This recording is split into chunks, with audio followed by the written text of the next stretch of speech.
Ang gabi na narinig kong tinawag akong gago ng aking asawa at biyenan, habang nagpapanggap silang may sakit. Iyon ang nagwasak sa aking dangal at tiwala. Maraming taon akong nagpakahirap bilang haligi ng tahanan, naglaan ng lahat. Pero, ako pala'y ATM lang, isang pinagkukunan ng pera, walang pakialam. Akala nila, wala akong nalalaman. Ngunit, ang kanilang kasinungalingan ang naging lihim kong yaman. Ang ebidensya, aking trump card. Hindi ito usapang pera. Ito ay dangal at hustisya. Hindi ako mananahimik. Ituturo ko sa kanila ang leksyon. Kung nakaranas ka ng pagtataksil, i-like, i-share, at kwentuhan mo ako. Saan kayo nanonood? Nagsimula ang lahat isang payak na umaga. Isa sa mga tipikal na araw, kung saan ang araw ay dahan-dahang sumisikat at ang amoy ng bagong lutong kape ay bumabalot sa aming kusina. Gaya ng dati, magkasama kami ng aking asawa, si Aling Elena. Umaga ng Biyernes noon, at mayroon akong nakatakdang trabaho mula sa bahay. Humihigop ako ng mainit na kape. Nagbabasa ng balita sa aking lumang pahayagan. Siya naman, abala sa paghahanda ng almusal. Ang ingay ng paghihimay ng itlog, ang simoy ng pritong sinangag, mga tunog na bahagi na ng aming 15 taong pagsasama. 15 taon na kaming kasal ni Aling Elena. 15 years. Sa loob ng panahong iyon, akala ko, kilala ko na siya ng buong buo. Bawat galaw niya, bawat ngiti, bawat pangarap, maging ang maliliit niyang ugali. Tulad ng pagdikit ng kanyang buhok sa likod ng kanyang tainga kapag nag-iisip siya. O ang paraan niya ng pagtawa kapag nanonood kami ng paborito naming teleserye. Akala ko, alam ko ang lahat ng iyon. Ngunit, nagkamali ako. Sobra-sobrang pagkakamali. Ako si Mang Ricardo. 48 taong gulang. Simple lang ang buhay namin. Hindi kami mayaman, pero sapat ang aming kinikita. Nagsusumikap ako sa trabaho, araw-araw, para sa aming kinabukasan. Para sa aming pamilya. Si Aling Elena naman, abala sa pag-asikaso ng aming tahanan. Siya ang ilaw ng aming bahay, ang nag-ayos ng lahat, ang nagbibigay ng ginhawa pag-uwi ko. Para sa akin, kami ang perpektong mag-asawa. Isang pamilyang buo, nagmamahalan. Walang anumang lihim. O, ganoon ang akala ko. Ngunit, biglang nagbago ang lahat ng umagang iyon. Pumasok si Aling Elena sa kusina. Hawak niya ang kanyang lumang telepono. Isang modelong matagal na niyang ginagamit. Ang mukha niya, maputlang maputla. Ang mga mata niya, tila gulantang. Naglalabas ng takot. Kinabahan ako. May mali. Ramdam ko. Hindi ito ang normal na umaga. Ricardo, sabi niya. Ang boses niya. Nanginginig. Halos hindi ko na marinig. Tila hirap na hirap magsalita. Ricardo, ang mga magulang ko, sina Nanay Linda at Tatay Ben, malubha ang kalagayan nila. Biglang tumindig ang aking balahibo. Sina Nanay Linda at Tatay Ben. Ang aking mga biyenan. Mababait silang tao. Magalang. Palaging may ngiti sa labi. Napakasarap kausap. Hindi sila kailanman naging pabigat. Masaya silang kasama tuwing Pasko at Bagong Taon. Ang pagdalaw sa kanila tuwing Linggo ay bahagi ng aming tradisyon. Kaya ang balita na masama ang kalagayan nila ay nakakasira ng loob. Hindi ko inaasahan. Tumawag lang si Nanay. Patuloy ni Aling Elena. Huminga siya ng malalim. Tila nahihirapan. Mataas daw ang lagnat ni Tatay. Si Nanay naman, matindi raw ang kirot na nararamdaman. Nakita ko ang tila luha sa gilid ng kanyang mata. O, akala ko, luha. Ang pananaw ko noon ay malabo. Sobrang labo. Wala akong duda. Pinaniwalaan ko siya ng buong puso. Kailangan nila ng gamot kaagad, sabi niya. Dali-dali siyang pumunta sa kwarto namin. Nagsimula siyang maghanda. Naglalagay siya ng mga gamit sa bag ng walang ayos. Cellphone, wallet, susi ng sasakyan. Nagmamadali. Ang mga kamay niya, nanginginig ng bahagya. Totoo. Akala ko noon ay totoo ang lahat. Ang kanyang takot, ang kanyang pag-aalala. Naramdaman ko ang sakit sa dibdib ko. Iyong sakit na nararamdaman mo kapag ang taong mahal mo ay naghihirap. Iyong sakit na nararamdaman mo kapag ang kanyang minamahal ay naghihirap. Ang tunay na pagmamalasakit. Iyon ang akala ko. Umalis ka ng panatag ang loob, mahal, sabi ko. Sinubukan kong maging kalmado. Hindi ko gustong madagdagan pa ang kanyang alalahanin. Ako na ang bahala sa lahat dito. Sa bahay, sa mga gawain. Huwag kang mag-alala. Ang mahalaga, alagaan mo sila Nanay at Tatay. Ngumiti siya ng bahagya. Isang tipid na ngiti. Tumango. Lumapit sa akin. Binigyan ako ng mabilis na halik sa pisngi. Isang mabilis na halik. Hindi man lang nagtagal. ni hindi ko man lang naramdaman ang init. Pagkatapos, dali-dali siyang lumabas. Umalis. Narinig ko ang makina ng kanyang sasakyan. Umandar. Ang tunog nito, papalayo. Unti-unti. Hanggang sa hindi ko na ito marinig. Ang katahimikan ng umaga ay bumalik. Ngunit mas mabigat na ngayon. Naiwan ako sa kusina. Tahimik. Walang imik. Ang kape ko, hindi pa tapos. Tila hindi na masarap. Doon ako nanatili. Nag-iisip. Nag-alala. Para kina Nanay Linda at Tatay Ben. Iniisip ko ang kanilang kalagayan. Ang dalawang matanda. May sakit. Mag-isa. Kasama si Aling Elena. Napakabuti ni Nanay Linda at Tatay Ben. Palagi silang masaya. Masipag. Never kong narinig na nagreklamo. Palaging may kwento. Mga kwento ng kanilang kabataan. Mga kwento tungkol sa aming pamilya. Hindi ko makapaniwala na sila ay naghihirap. Na sila ay may sakit. Ang mga taong iyon, sila ang nagturo sa akin ng maraming bagay tungkol sa pamilya. Tungkol sa pagmamahalan. Ang ideya na sila ay may sakit. Ang ideya na sila ay nahihirapan. Ito ay nakakagulo sa aking isip. Nakakabahala. Bilang isang manugang, pakiramdam ko ay obligasyon ko rin silang alagaan. Mahalin. Ito ang katuruan sa ating kultura, hindi ba? Ang paggalang at pag-aalaga sa mga nakatatanda. Sinubukan kong ipagpatuloy ang aking trabaho. Nagsisimula na ang work from home ko. Mga email, mga ulat, mga dokumento. Pero, hindi ko magawa. Lumilipad ang isip ko. Palagi itong bumabalik sa kanila. Sa sitwasyon ni Nanay Linda at Tatay Ben. 2 oras. 2 mahabang oras. Hindi ko maintindihan. Bakit hindi ko man lang sila matawagan? Bakit hindi ako na-update ni Aling Elena? Baka naman masyado siyang abala. Baka naman hirap siyang makipag-usap. Ganoon ang pilit kong sinasabi sa sarili ko. Napakasama kong pakiramdam. Ang pagkabalisa ay unti-unting lumalaki sa aking dibdib. Nagsimula akong maglakad-lakad sa bahay. Walang direksyon. Iniisip kung ano ang pwede kong gawin. Pakiramdam ko ay kailangan kong kumilos. Kailangan kong gawin ang isang bagay. Para ipakita ang aking malasakit. Ang aking pagmamahal. Hindi lang para kay Aling Elena. Kundi para sa buong pamilya. Para sa mga taong mahal ko. Ang mga taong pinagkakatiwalaan ko. Isang ideya. Isang napakagandang ideya. Ang ideya na sa oras na iyon ay tila napakabusila. Napakapurong pagmamahal. Isang ideya na punong-puno ng pag-asa. Puno ng pagmamahal sa pamilya. Kung alam ko lang. Kung alam ko lang kung ano ang naghihintay sa akin. Kung alam ko lang. Siguro, hindi ko sana ginawa. Siguro, nanatili na lang ako sa bahay. Naghintay. Ngunit, huli na. Huli na ang lahat. Ang aking tiwala. Ang aking pananampalataya. Ang aking pagmamahal. Lahat iyon ay parang usok na nawala. Parang bula na sumabog. Ang buong pananaw ko sa aming pagsasama. Sa aking pamilya. Nagbago. Ang ideya. Iyon ang magiging simula ng lahat. Ang simula ng aking pagmulat. Ang simula ng aking matinding pagkabigo. Ang simula ng isang kwento na hindi ko kailanman inakalang mangyayari. Pero noon, sa umagang iyon, ang tanging nasa isip ko ay ang pag-asa. Ang pag-asa na maging mabuting manugang. Ang pag-asa na mapagaan ang loob ng aking asawa. Ang pag-asa na gumaling ang aking mga biyenan. Ang pag-asa na ang aming pamilya ay mananatiling matatag. Napakasimpleng pangarap. Napakapayak na hangarin. Ngunit, ang pangarap na iyon ay magiging bangungot. Ang hangarin na iyon ay magiging sanhi ng aking kalungkutan. At ng aking pagkabigo. Ang aking tiwala. Iyon ang naging pinakamalaking kahinaan ko. Ang aking labis na pagtitiwala. Ang aking pagmamahal. Iyon ang naging sandata nila laban sa akin. Isang sandata na hindi ko nakita. Napakasarap sanang balikan ang panahong iyon. Ang panahong naniniwala pa ako. Ang panahong buo pa ang aking pamilya. Ang panahong hindi pa ako niloloko. Ang panahong pakiramdam ko'y buo pa ako.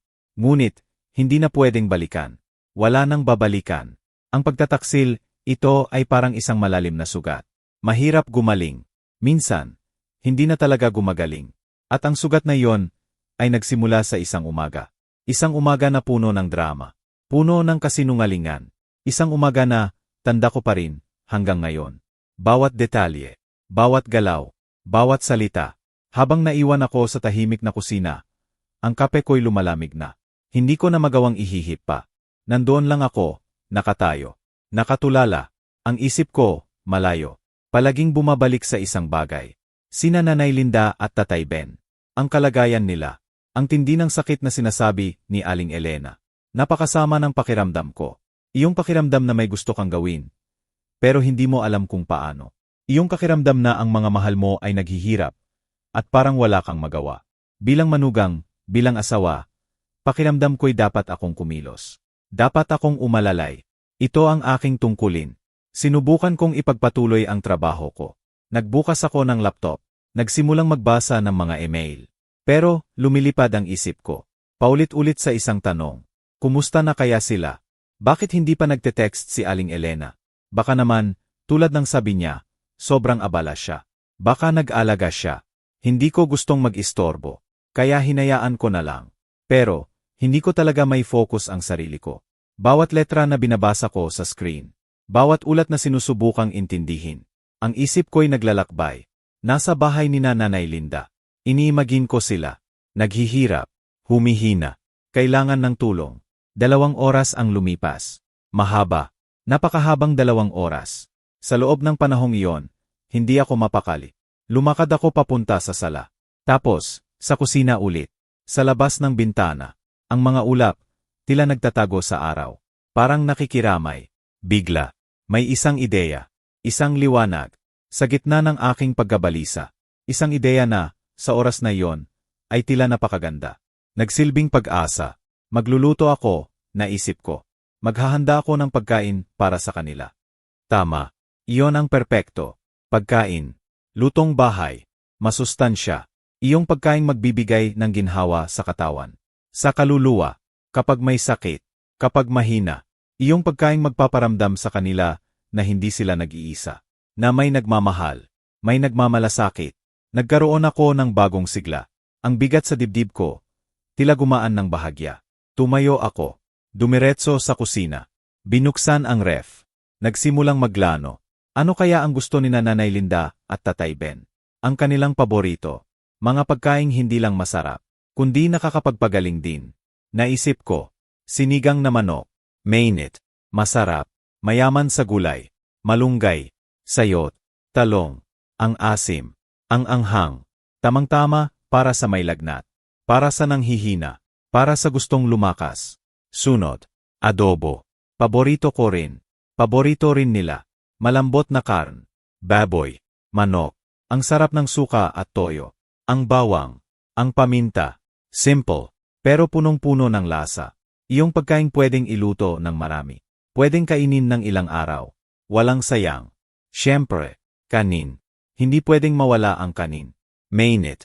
Bagong saing. Ang bawat butil. Sariwa. Bango. At pandesal. Bagong luto.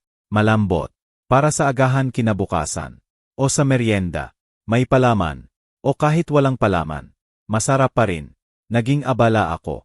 Talagang abala. Ginamit ko ang pinakamabigat naming kaldero. Iyong regalo sa amin ni Aling Elena noon. Sa aming kasal. Iyong mga kutsilyo na matalas. Iyong mga sangkap na sariwa. Bumili ako ng gulay. Kan. Lahat ng kailangan. Fresh from the pelling. Inabot ako ng oras. Mahabang oras. Hindi lang isa, kundi 3 oras. Mahigit pa. Nakatayo ako sa harap ng kalan. Naghahalo. Nagluluto. Umaamoy. Bawat pagdagdag ng pampalasa. Bawat pagtikim. Niluluto ko iyon ng may pagmamahal. May kalinga. Hindi ko alintana ang pagod. Ang init sa kusina. Ang sakit ng likod ko. Wala iyon. Ang tanging nasa isip ko ay ang kanilang ngiti. Ang kanilang pasasalamat. Ang paggaling nila. Iyon lang. Habang nagluluto, napangiti ako. Sa sarili ko. Anong galing kong manugang? Bulong ko. Anong galing kong asawa? Anong buti ko? Sa pamilya ko. Naisip ko si Aling Elena. Magiging proud siya sa akin. Naisip ko. Siguradong matutuwa siya. Makita niyang inaalagaan ko rin ang kanyang mga magulang. Hindi lang siya, kundi ako rin. Ang gandang isipin. Isang pamilyang nagtutulungan. Nagmamahalan. Walang iwanan. Sa hira at ginhawa. Sa sakit at saya. Iyon ang pangarap ko. Ang aming pamilya. Natapos ko ang pagluluto bandang 3 ng hapon. 3 oras. O mahigit pa. Ang kusina namin. Puno ng amoy ng lutong bahay. Mainit. Masarap. Punong-puno. Inimpake ko ang lahat. Maingat. Sa mga thermal container. Iyong mga plastic container na nagpapanatili ng init. Malalaking container. Sapat para sa ilang araw. Hindi lang pang isang kainan, kundi para sa buong linggo. Para hindi na sila mag-alala sa pagluluto. Para makapagpahinga sila. Inilagay ko ang mga container sa mga kahon. Initape ko ng maigi. Ayaw kong matapon. Ayaw kong masira. Pagkatapos, dahan-dahan kong dinala sa garahe. Inilagay sa likod ng aking lumang sasakyan. Isang Toyota Corolla. Matanda na, pero maaasahan pa rin. Sinuri ko ulit ang lahat. Wala bang kulang? Mayroon bang dapat idagdag? Naisip ko, prutas. Yes, sariwang prutas. Mansanas. Saging. Mga pampalamig. Juice. Kaya dumaan ako sa isang minimart. Malapit lang. Bumili ako ng ilang prutas. Mga natural na juice. Mga pampalamig. Para hindi lang mainit ang pagkain, kundi pati inumin. Ito, sabi ko sa sarili ko. Ito na ang magiging perpektong sorpresa. Ang perpektong sorpresa. Iyon ang akala ko. Hindi ko alam. Ang perpektong sorpresa pala na iyon ay para sa isang perpektong kasinungalingan. Ang biyahe patungo sa bahay ni Nanay Linda at Tatay Ben. Mga 40 minuto, kung hindi traffic. Sa isang payak na subdivision sa kabilang bayan. 40 minuto. Sa loob ng 40 minutong iyon, nagmamaneho ako. Tahimik. Pero ang puso ko, puno ng saya. Sumisipol ako ng mga lumang kanta. Iyong mga kanta ni Regine Velasquez. O ni Sharon Cuneta. Mga kanta na paborito naming pakinggan ni Aling Elena. Pakiramdam ko, ako ang bayani ng sarili kong kwento. Ang perpektong asawa. Ang perpektong manugang. Ang mabuting tao na nagmamahal sa kanyang extended family. Nang walang anumang kapalit. Walang sinumang humihiling. Kusang loob. Buong puso. Napakasaya ng aking kalooban. Ang sikat ng araw sa hapon. Tila lalong nagbibigay ng liwanag sa aking paglalakbay. Ang simoy ng hangin. Tila nagsasabi, magaling ka, Ricardo. Magaling ka. O, napakagoko. Kung alam ko lang. Kung alam ko lang ang katotohanan. Kung alam ko lang kung gaano ako katanga noon. Siguro. Hindi ako ganoon kasaya. Siguro. Iyak na lang ako. Pero hindi. Puno ako ng pag-asa. Puno ng tiwala. Puno ng pagmamahal. Isang pagmamahal na akala ko'y totoo. Isang pagmamahal na akala ko'y sinuklian. Ang aking sasakyan, dahan-dahang umusad sa kalsada. Palapit ng palapit. Sa bahay ni Nanay Linda. Sa bahay ng aking mga biyenan. Sa lugar kung saan magsisimula ang lahat. Ang aking perpektong sorpresa. Isang regalo. Ng pagmamahal. Ng malasakit. Ang regalo na magiging sanhi ng aking pagkabigo. Ng aking sakit. Sige. Narito na ako. Buong buo ang aking loob. Buong buo ang aking pagmamahal. Buong buo ang aking tiwala. Hindi ko alam. Ang tiwalang iyon ay malapit ng durugin. Wasakin. Kagaya ng basag na salamin. Hindi na maibabalik. Ang paglalakbay ng pag-asa. Iyan ang tawag ko rito. Ang huling paglalakbay na gagawin ko nang may ganitong kadalisay na intensyon. Ang huling paglalakbay kung saan ang aking puso ay puno ng pagmamahal. At hindi ng sakit. Hindi ng galit. Malapit na. Malapit na akong makarating. Sa bahay na iyon. Sa bahay kung saan ang katotohanan ay naghihintay. Ang katotohanan na magpapabago ng lahat. Magpapabago sa akin. Magpapabago sa aming buhay. Pero, hindi ko pa alam. Nagmamaneho pa rin ako. Sumisipol. Masaya. At puno ng pag-asa. Sige. Nandito na ako. Nakarating ako sa subdivision ni Nanay Linda at Tatay Ben. Ang pagmamaneho ko, puno ng kasiyahan. Ang puso ko, tila lumulutang. Akala ko, dadalhin ko ang ginhawa sa isang pamilyang naghihirap. Pero, ang totoo, sarili ko pala ang mas nangangailangan ng ginhawa. Ang bahay nila, pamilyar sa akin. Daang-daang beses na akong naparoon. Pasko, Kaawan, mga simpleng linggo, nakasanayan ko na ang bawat sulok. Ang kulay ng pintura, ang mga halaman sa hardin, ang lahat. Pinarko ang aking sasakyan, mga ilang bahay ang layo. Ayoko kasing masira ang sorpresa. Ayoko na marinig nila ang ingay ng makina. Gusto ko, tahimik akong makapasok. Magulat sila. Sa gulat na may halo ng tuwa. Dahan-dahan akong bumaba. Maingat. Kinuha ko ang mga kahon ng pagkain mula sa likod ng sasakyan. Medyo mabigat. Pero, hindi ko alintana. Ang enerhiya ko. Puno ng pagmamahal. Puno ng layunin. Naglakad ako ng dahan-dahan. Tahimik. Palapit sa gete ng bahay nila. Ang simoy ng hangin. Presko. Ang mga dahon ng puno. Umaalog. Isang normal na hapon. Ang lahat, tila, ay normal. Nang makalapit ako sa gate, napansin ko. Ang gate, bahagyang nakabukas. Kakaiba. Naisip ko. Nagtataka. Pero, agad kong binigyan ng paliwanag. Sa sarili ko. Siguro, sabi ko. Nagmamadali si Aling Elena kanina. Nagmamadali siya. Para alagaan ang kanyang mga magulang. Hindi na niya nasara. Normal lang iyon. Tinulak ko ng mahinahon ang gate. Tumikhim. Dahan-dahan. Walang ingay. Pumasok ako sa maliit na hardin. Ang mga halaman. Ang mga bulaklak. Ang mga nakatanim na okra. Ang lahat, mukhang maayos. Walang bahid ng anumang problema. Walang bahid ng anumang sakit. Umakyat ako sa 3 baitang ng balkonahe. Dala ko pa rin ang mga kahon ng pagkain. Medyo mabigat talaga. Pero, hindi ko naramdaman. Ang tuwa ko, ang excitement, mas matimbang. Narating ko ang pangunahing pinto. Ito rin. Nakabukas ng bahagya. May maliit na siwang. Tila naghihintay sa akin. Perpekto. Bulong ko. Perfecto ito. Naisip ko. Hindi ko na kailangang kumatok. Hindi ko na kailangang mag-doorbell. Hindi ko na kailangang gulatin sila ng malakas. Makakapasok ako ng tahimik. Iwan ko ang mga pagkain sa kusina. Pagkatapos, doon ko sila susurpresahin. Sa sala, sa kwarto, kung nasaan man sila. Dahan-dahan kong itinulak ang pinto. Napakadahan-dahan. Ayoko ng ingay. Ayoko ng tunog. Walang ingay. Walang tunog. Tila naghintay din ang pinto sa aking pagpasok. Pumasok ako sa loob. Sa resibidor. Tahimik. Walang tao. Ang bahay. Tila tahimik. Pero, hindi ito ang tahimik na naririnig mo. Kapag may sakit. Kapag mayroong naghihirap. Hindi. Hindi yon ang tahimik na iyon. Ito ay isang normal na katahimikan. Isang komportableng katahimikan. Iyong katahimikan na naririnig mo sa isang bahay. Kapag walang abala. Kapag payapa. Kapag walang problema. Inilapag ko ang mga kahon sa sahig. Maingat. Dahan-dahan. Ayoko ng ingay. Gusto ko pa ring panatilihin ang sorpresa. Tumayo ako ng tuwid. Inayos ko ang aking likod. Bumuntong hininga.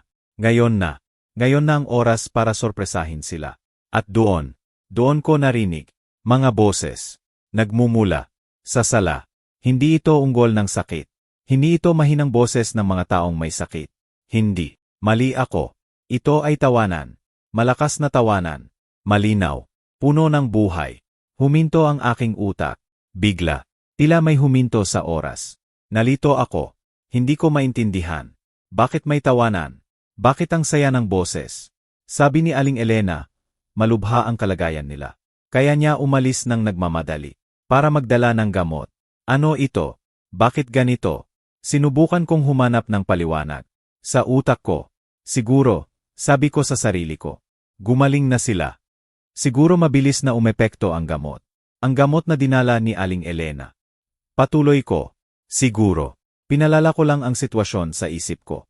Siguro hindi naman pala ganoon kalubha. Siguro. Sila ang mga taong nagkakasakit sa umaga. Tapos gumagaling sa hapon. Sinubukan kong paniwalaan ang sarili ko. Pilit. Pinipilit ko.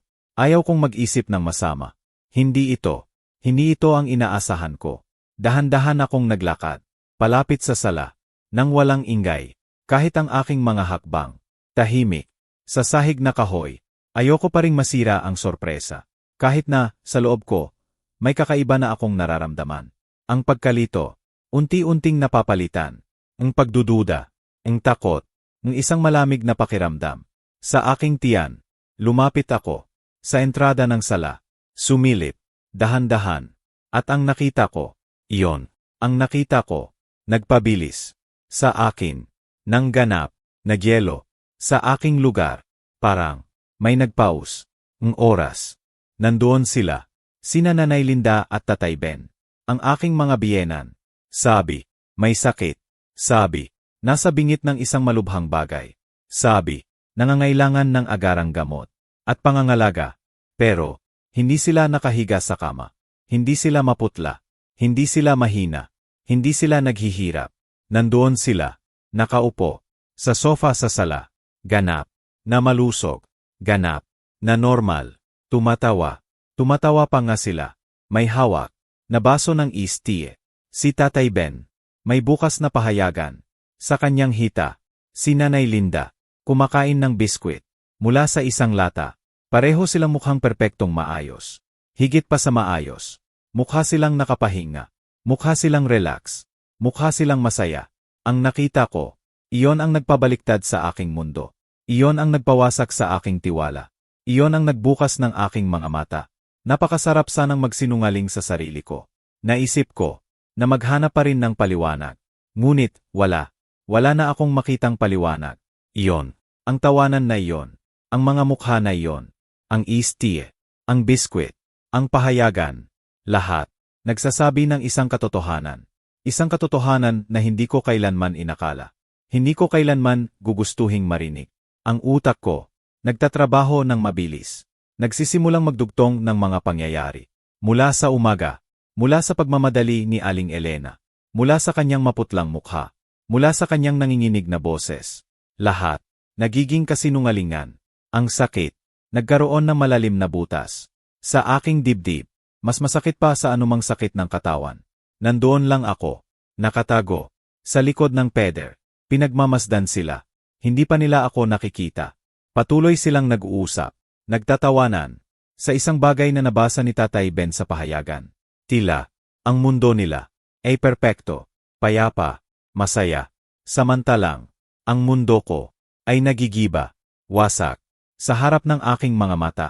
Ang aking perpektong sorpresa. Ang aking pagmamahal. Ang aking malasakit. Lahat iyon. Nagmistulang katatawanan. Ang tawanan na narinig ko. Iyon ang simula. Ang simula ng aking pagmulat. Ang simula ng aking matinding sakit. At ang simula ng aking pagtatapos. Hindi na ako ang dating Ricardo. Ang Ricardo na puno ng tiwala. Ang Ricardo na bulag sa katotohanan. Ang Ricardo na iyon ay namatay. Sa oras na iyon. Sa lugar na iyon. Sa harap ng tawanan na iyon.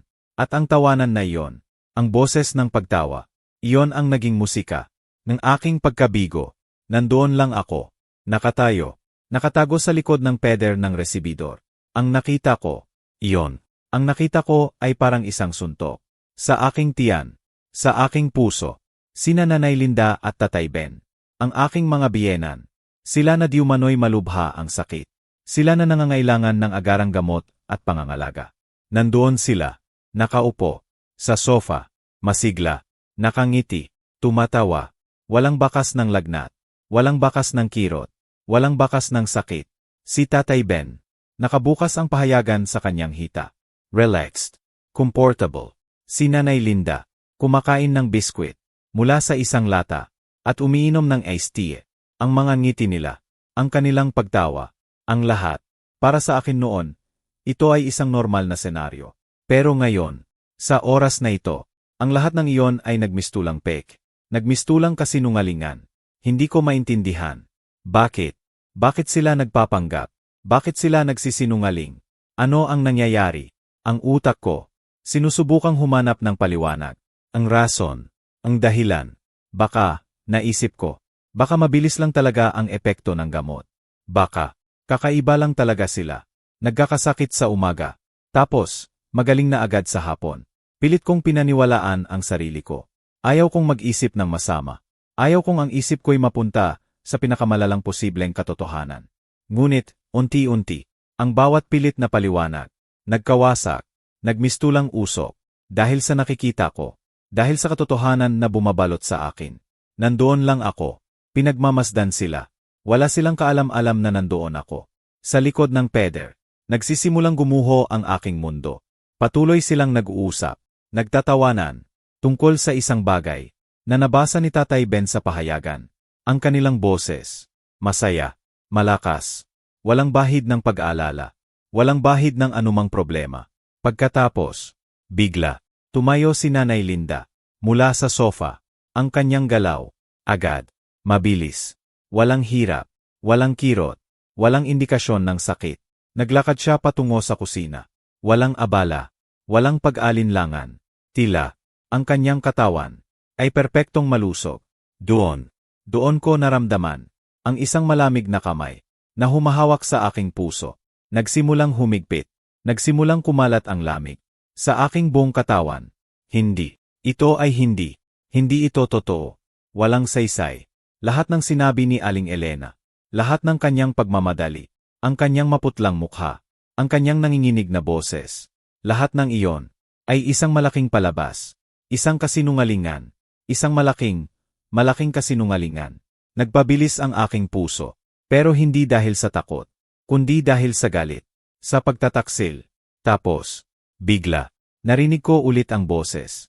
Isang boses na nagmumula sa mas malalim na bahagi ng bahay, mula sa mga kwarto sa likod. Ito ang boses ni Aling Elena, ang aking asawa, ang babaeng akala ko'y nagmamadaling pumunta dito para alagaan ang kanyang mga magulang, na di umano'y mamamatay na. Pero, ang kanyang tono, hindi yon tono ng pag-aalala, hindi yon tono ng pagkabalisa, hindi yon tono ng kalungkutan, kundi isang boses na kaswal, relaxed, halos masaya. Nakikipag-usap siya sa isang tao, at doon, ang narinig ko, iyon, ang mga salitang lumabas sa bibig nina Aling Elena at Kuya Benjo. Ang mga numerong binanggit nila. Iyon ang bumiyak sa aking puso. Iyon ang nagwasak sa lahat ng aking pinaniniwalaan. Ang mga ito ay sumugat sa akin ng malalim. Mas malalim pa sa anumang hiwa ng kutsilyo. Pumatak ang malamig na pawis. Sa aking noo, nanginginig ang aking buong katawan. Ang galit, ang sakit, ang pagtataksil. Naghalo-halo, nagmistulang ipo-ipo. Sa aking dibdib, gusto kong sumigaw. Gusto kong pumasok, gusto kong durugin ang lahat, gusto kong hingan sila ng paliwanag, gusto kong sirain ang lahat ng nakikita ko. Ngunit, may pumigil sa akin. Isang bahagi ng aking utak, isang bahagi na tila, nagtatrabaho pa rin. Nang tama, hindi, bulong ko, sa aking sarili, hindi pa ngayon. Kung papasok ako, kung kukumprontahin ko sila ngayon, babalewalain nila ako, itatanggi nila ang lahat. Mag-iimbento sila ng mga paliwanag. Gagawin nila akong baliw. Ako, ang magiging masama. Kailangan ko ng patunay. Kailangan ko ng matibay na ebidensya. Kailangan ko ng isang bagay na hindi nila kayang itanggi. Hindi nila kayang baluktutin. Nanginginig ang aking mga kamay. Dahan-dahan kong inilabas ang aking lumang cellphone. Mula sa aking bulsa, inilagay ko ito sa silent mode. Ayoko ng tunog. Ayoko ng kahit anong ingay. Binuksan ko ang recording application. Maingat, dahan-dahan. Itinaas ko ang telepono patungo sa bahagyang nakabukas na pintuan ng kanilang opisina. Nagsimula akong mag-record. Bawat salita, bawat numero, bawat detalye ng kanilang planong halimaw. Hinuli ng aking telepono. Si Kuya Benjo, nagsasalita tungkol sa mga abogado. Sinasabi niya, kilala niya ang isang abogado na makakatiyak na kay Aling Elena mapupunta. Ang bahay, ang aming mga ipon, ang lahat, kailangan lang daw. Hintayin ang tamang panahon. Buuin ang tamang kaso. Ilarawan ako. Bilang pabaya. Walang pakialam. Siguro. Maging. Mapang-abuso. Ang aking bilas. Si Kuya Benjo. Ang aking sariling kamag-anak. Nagsasaad. Nagtuturo. Sa aking asawa. Kung paano ako sirain. Sa legal na paraan. 5 minuto. 5 mahabang minuto. Ng kanilang mga pagtatapat. Malinaw. Detalyado. Hindi may tatanggi. Ang lahat. Naka-record. Tapos. Narinig ko. May sinabi si Kuya Benjo. Tungkol sa pagre-review ng mga papeles. Narinig ko. May gumagalaw sa loob ng opisina. Palapit sila. Sa pintuan. Kailangan kong kumilos. Agad. Wala akong oras. Para tumakbo. Sa pasilyo. Nang hindi nila nakikita. Kumilos ako ng mabilis. Patungo sa banyo. Na nasa 2 metro lang. Mula sa akin. Pumasok ako. At isinara ang pinto. Iniwan ko itong bahagyang nakabukas. Mula sa siwang ng pinto ng banyo. Nakita ko sila. Nagdaan. Si Kuya Benjo. Nasa unahan. May hawak. Na folder. Puno ng papels. Sumusunod si Aling Elena. Relax. Nakangiti. Tila. Naglano lang. Pagkatapos kong makita ang lahat. Ang mga dokumento. Ang mga numero. Ang lihim na talaan ni Aling Elena. Ramdam ko. Hindi na ako ang dating Mang Ricardo. Ang galit. Ang kirot. Ang pagtataksil. Naghalo-halo. Sa aking dibdib. Nagmistulang apoy. Na unti-unting lumalamig.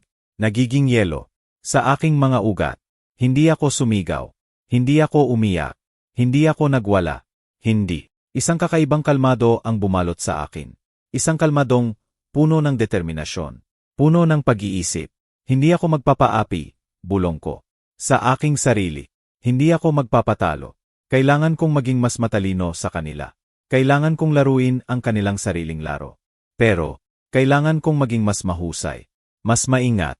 Inilabas ko ang aking telepono. Ang mga kamay ko, hindi na nanginginig. Ang utak ko, tila makinang nagtatrabaho. Naghahanap ng solusyon, ng mga hakbang.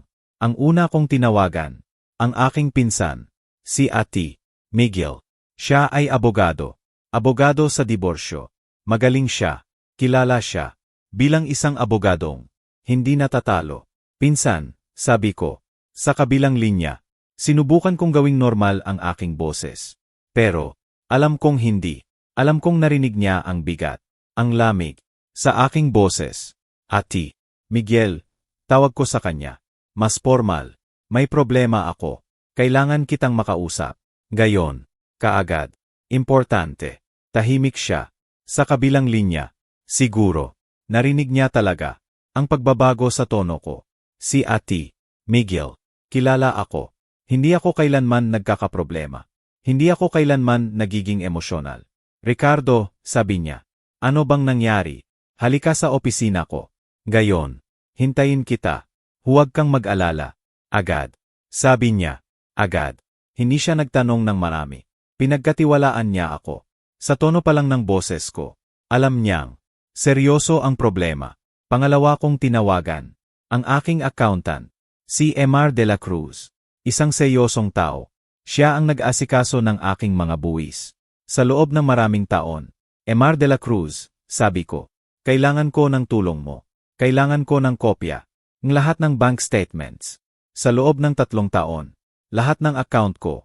Maging ang mga joint account namin. Ni Aling Elena. Narinig ko. May bahid ng pagtataka. Sa kanyang boses. Ricardo, may problema ba? Ayos ka lang ba? Ayos lang ako, sagot ko. Ayos lang ako. Pero, kailangan ko ito. Kaagad. Kung pwede. Bukas ng umaga. Sige, sabi niya. Gagawin ko ang lahat. Ihanda ko bukas ng umaga. Tawagan mo na lang ako. Bukas ng umaga. Kailangan ko iyon. Lahat ng ebidensya. Habang nagmamaneho. Pabalik sa aking bahay. Ang aking bahay. Na malapit ng subukan ni Aling Elena na kunin. Nagtatrabaho ang utak ko. Sa strategic mode. Hindi ako maaring. Basta na lang. Umalma. O kumprontahin siya. Iyon ay magiging emosyonal. Reaksyon. Madali niyang mahuhulaan. May mga plano sila. Para sa ganoong senaryo. Hindi. Kailangan kong maging mas matalino. Habang nasa biyahe. Nakatanggap ako ng mensahe. Mula kay Aling Elena. Mahal, mas maganda na ang kalagayan ni nanay at tatay. Sabi ng mensahe. Malaki ang naitulong ng mga gamot. Pero, sa tingin ko, kailangan kong manatili dito. Ngayong gabi, para alagaan sila. Ikaw, relax ka lang sa bahay. Mahal kita. Binasa ko ang mensahe. 3 beses. Bawat salita, para sa akin, ay lason, na binalutan ng asukal. Mahal kita. Napatawa ako. Isang mapait na tawa. Napakadali para sa kanya. Naisulat ang mga salitang iyon. Habang nagpaplano sa aking pagkasira, hindi ako agad sumagot. Kailangan kong umakto ng normal. Kailangan kong panatilihin ang pagpapanggap. Gaya ng ginagawa niya. Naghintay ako ang 10 minuto. Tapos, nagsimula akong mag-type. CJ, mahal ko. Alagaan mo silang mabuti. Sabihin mo lang kung kailangan mo ng anumang bagay. Okay lang ako dito. Magpahinga ka. Nagdagdag pa ako. Ng heart emoji. Halos masuka ako. Habang isinesend. Pero, kailangan. Sobrang kailangan. Dumating ako sa opisina ni Ate Miguel. Isang corporate building. Sa gitna ng syudad. Umakyat ako. Sa ika-12 palapag. Naghihintay siya sa akin. Sa kanyang pribadong opisina. Isang espasyo. Na may salaming peder. At tanaw ang buong syudad. Nag-alok siya. Ngkap. Tumanggi ako. Naupo ako. Sa harap ng kanyang mesa.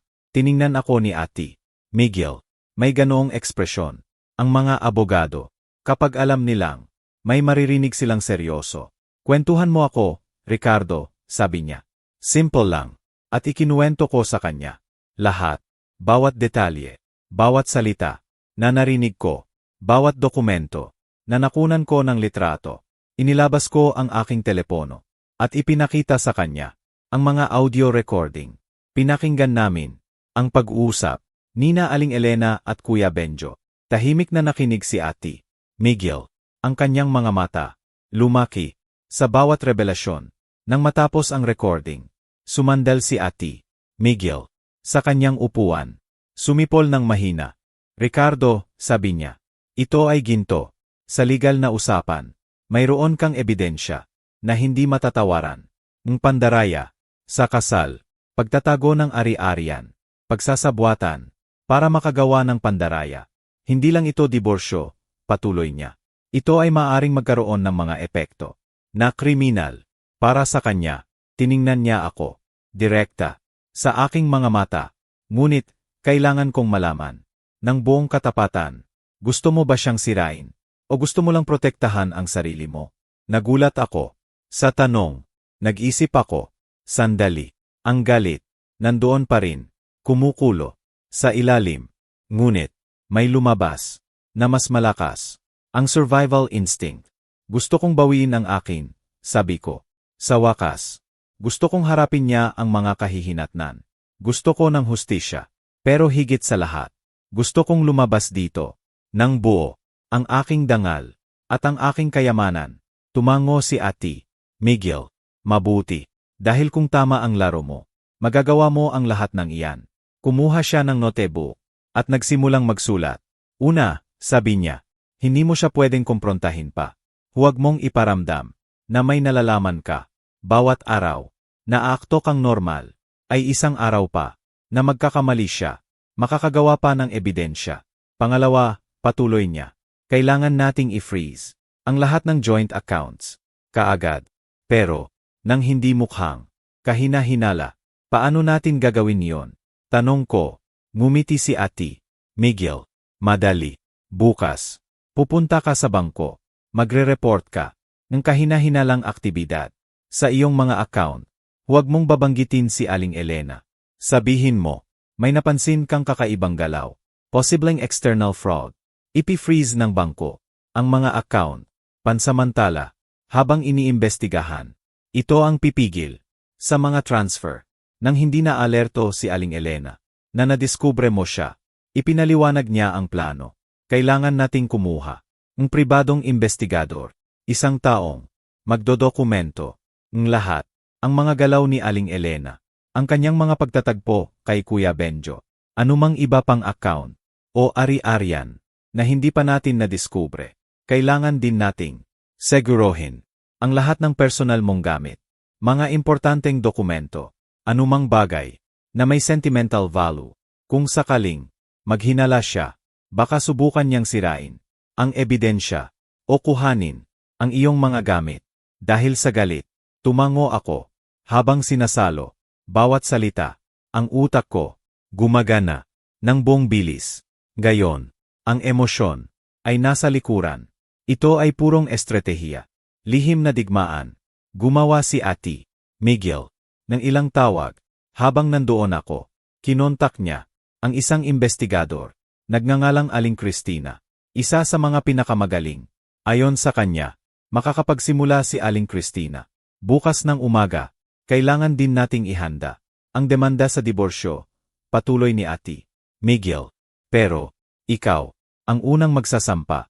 Bago pa magawa niya ang kanyang plano, ang elemento ng sorpresa ay mahalaga.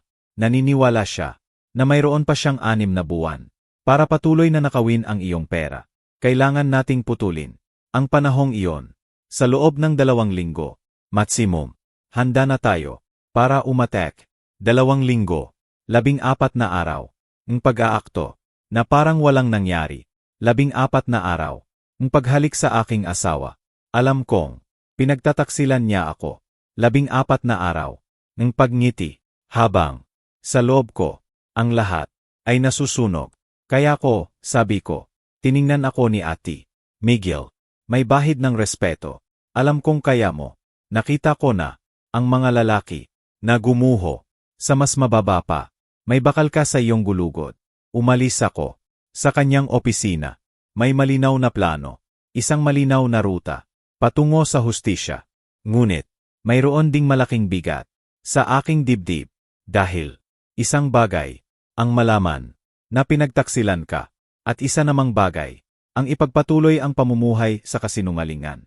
Araw-araw, habang inihahanda mo ang iyong kontra-atake, ito ay magiging ang pinakamahirap na pagganap ng aking buhay. Umuwi ako, bandang 7:00 ng gabi. Ang bahay, walang tao, tahimik. Lumakad ako sa mga kwarto, tila sa unang pagkakataon, ang sala kung saan kami nanonood ng maraming pelikula, magkasama, ang kusina kung saan kami naghahanda ng almusal tuwing linggo, ang kwarto kung saan kami natutulog ng 15 taon, lahat nadungisan na ngayon, lahat may bahid ng pagtataksil. Pumunta ako sa aming shared closet. Binuksan ko ang bahagi ni Aling Elena, ang kanyang mga damit, maayos na nakasabit, ang kanyang mga sapatos, nakaayos sa ilalim. Hinahanap ko, maingat, nang hindi ko ginagalaw ang anumang bagay sa isang kahon ng sapatos na akala niya'y hindi ko kailanman susuriin. Nahanap ko mas maraming papels, mga resibo ng mga pinamili na hindi ko kailanman nakita, mga alahas na hindi ko kailanman nakitang suot niya, at isang pangalawang cellphone na hindi ko alam. Binuksan ko, may access code. Sinubukan ko ang aming anibersaryo, hindi gumana. Sinubukan ko ang kanyang kaawan, hindi rin. Pagkatapos, sinubukan ko ang kaarawan ni Kuya Benjo. Nag-unlock ang telepono, ang tiyan ko, lumamig. Ang code ng kanyang lihim na telepono ay ang kaawan ng kanyang kapatid. Pumasok ako sa mga mensahe. May malaking pag-uusap niya kay Kuya Benjo. Ilang buwan ng mensahe. Binasa ko, bawat isa, mas masama kaysa sa nauna. Pinagtatawanan nila ako. Palagi, tinatawag akong ang ATM, ang buro di karga, ang tangang mapakinabangan. Nagpaplano sila na bumili ng bahay, magkasama, sa tabing dagat, kapag sapat na ang pera nila. Mula sa akin, may mga mensahe tungkol sa kung paano nagpapanggap si Aling Elena na may sakit ng ulo para maiwasan ang pakikipag-intimacy sa akin, tungkol sa kung paano binibilang niya ang mga araw hanggang sa nagsimula na ako ang lihim na digmaan. Iyan ang tawag ko. Sa loob ko, hindi ako papayag na basta na lang ako iwan. Wasak. Maaga akong gumising. Kinabukasan, 6:00 ng umaga. Nag-shower, nagbihis. Ang suot ko, ang aking pinakamagandang barong. Kailangan kong magmukhang matibay. Hindi ang gago na akala nila. Nagkape lang ako. Wala akong gana para kumain. Ang mga numero, ang mga salita, ang mga larawan sa aking telepono. Ang lahat, ito ay bumabalot sa aking isip. 8:00 ng umaga. Nasa pintuan na ako ng bangko. Naghihintay na magbukas sila. Pagbukas ng mga roll-up, pumasok ako. Agad akong nagtanong, makakausap ko ba ang manager? Isang babaeng nagngangalang MS Reyes ang humarap sa akin. Sa kanyang pribadong opisina, may mga folder. Sa kanyang mesa, Ginoong Ricardo, sabi niya, may ngiti. Pero, ang mga mata niya, seryoso. Ano po ang maitutulong namin? Nagsimula akong magpaliwanag na napansin ko, may kakaibang aktibidad sa aking mga account, mga transaksyon na hindi ko alam, mga halaga na hindi ko matandaan. Hindi ko binanggit si Aling Elena. Hindi. Nagsinungaling ako. Para sa akin. Para sa aking plano. Umakto ako bilang isang ordinaryong kliyente. Nag-alala sa posibleng pandaraya. Sa labas. External fraud. Iyon ang sinabi ko. Sinseryoso ni MS Reyes. Ang aking sinabi. Talaga. Kinuha niya ang aking impormasyon. Sinuri niya ang mga account sa kanyang computer. Nakita ko ang kanyang kilay. Umangat ng bahagya habang tinitingnan niya ang history ng mga transaksyon. Ginoong Ricardo, sabi niya. Ang kanyang boses. Bahagyang nagbago. May nakikita po ako dito. Paulit-ulit na paglilipat ng pera sa mga international account. Pinahintulutan niyo po ba ito? Umiling ako. Hindi po. Wala akong pinahintulutan na ganyan. Lalo na sa ibang bansa. Tumango siya. Siege po. Ipi-freeze ko po lahat ng account nyo. Agad. Bilang pag-iingat. Habang iniimbestigahan namin. Maaring abutin ito. Ng ilang araw. Perpekto. Sa aking isip. Iyon. Eksakto. Ang kailangan ko. Nagdasalamat ako sa kanyang profesionalismo. Tiniyak niya sa akin. Nabibigyan nila ako ng update. Umalis ako sa bangko. Pakiramdam ko. May kontrol na ako. Kahit papaano. Ang unang hakbang. Tapos na. Gayon. Si Aling Elena.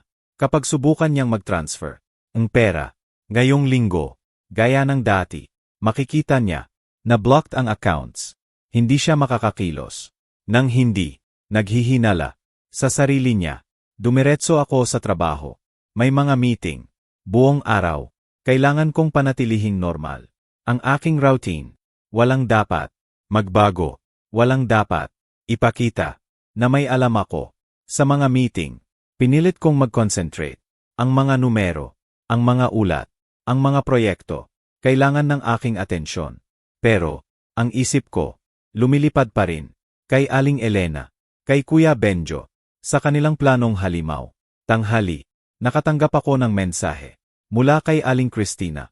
Ang pribadong investigador. Na kinuha ni Ate Miguel. Sabi niya. Nagsimula na siya. Sa kanyang trabaho. Binabantayan niya. Ang bahay ni Nanay Linda. Nagpadala siya ng laawan. Sa akin. Nakita ko. Si Aling Elena. At si Kuya Benjo. Lumalabas. Sa bahay. Magkasama. Sumasakay sa sasakyan ni Kuya Benjo. Pareho silang. Nakangiti. Mukha silang relax. Mukha silang kumpiyansa. Wala silang kaalam-alam. Na may nagmamasid sa kanila. Wala silang kaalam-alam. Na ang gago ay gising na. Bigla. Nagring. Ang aking telepono. Si Aling Elena. Huminga ako ng malalim. Bago ko sinagot. Mahal, good morning. Ang boses niya. Tila pagod. Good morning, Elena, sagot ko. Pasensya na. Hindi ako natawag kanina. Mahaba ang gabi. Kay nanay at tatay. Kumusta ka? Okay lang ako, sagot ko. Trabaho lang. Gaya ng dati. Kayo. Kumusta na?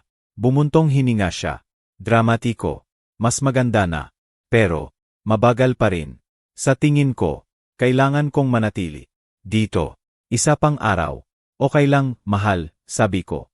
Nang may peking pag-unawa. Magpahinga ka. Kung anuman ang kailangan mo. Ang pamilya mo. Ang una.